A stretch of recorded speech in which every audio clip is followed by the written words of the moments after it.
So the project I run is the Urban Fishing Cat Conservation Project, and that is run under the umbrella of Small Cat Advocacy and Research, which is a non-profit that I co-founded with a colleague of mine. And the work that we're currently doing for the project is that we're studying the population of fishing cats in Colombo, and this is the only population of fishing cats that are urban, so it's a very unique population.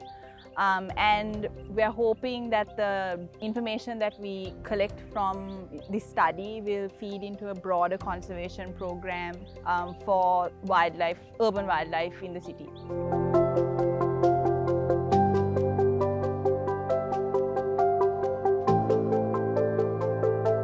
The reason we started Small Cat Advocacy and Research was because when I graduated and I left uni and I came back home, I didn't really have many places to work at.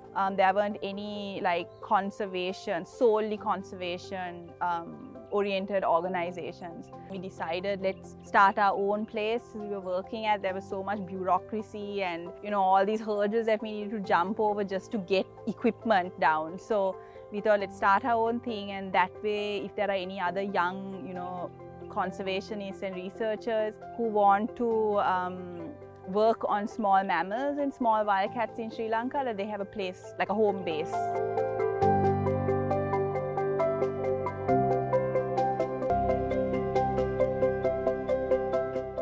We've chosen Diyasaru Park because mainly it's the main study site, but then during COVID last year, because of the lockdowns, a lot of the workers couldn't come to work, and the waterway maintenance was ignored because of that. There was a huge, the waterways were just clogged with water hyacinth and salvinia, which are invasive plants, and clogged to a point where the water was actually spoiling.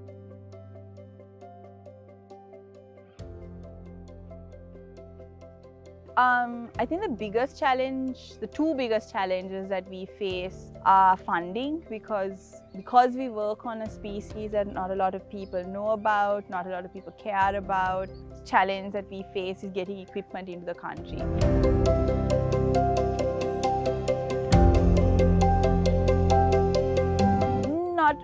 We do collaborate with the government, so we do have government stakeholders like the SLLDC, the UDA, the Wildlife Department. We can't do our work without permission from all these government sectors, and they do support us and collaborate with us on research aspects, like getting the information, disseminating the information, using the information that we provide them. But in terms of funding, we don't get any government funds, which is fine. They've got their own things to fund, but yeah, we rely mainly on like wildlife funding organizations, international ones.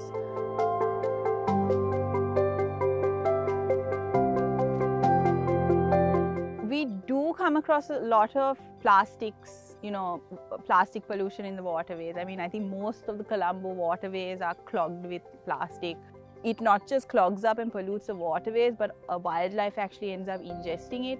We've come across a lot of scat from various species that have balls of plastic, in them.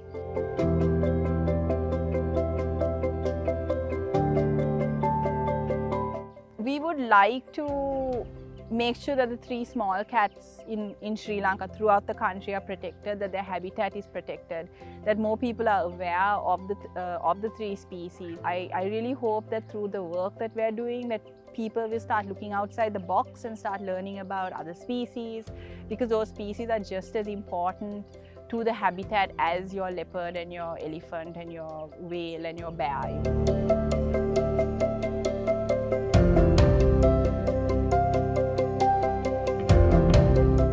The 3 small cats that we have in Sri Lanka, we've got the fishing cat, the species that we work on, then you've got the jungle cat, and then you've got the rusty spotted cat.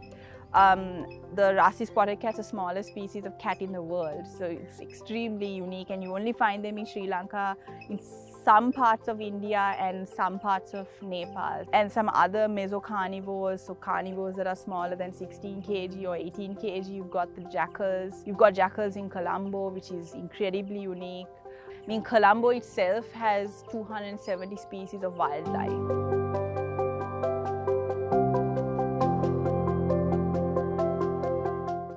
especially for the people living in Colombo, because our project's in Colombo, I'd like them to like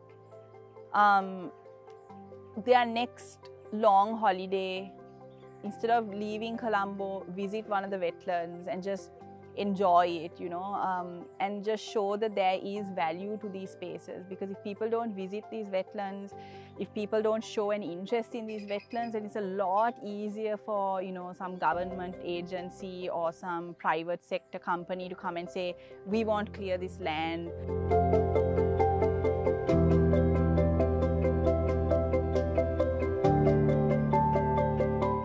If there are graduates, or you know, like right now I have a bunch of volunteers who have just finished their A-levels, they want to, you know, go into the wildlife stream. If there is anyone who is like that, who wants to volunteer or intern, they can always, you know, contact us through our website and show us that they're interested.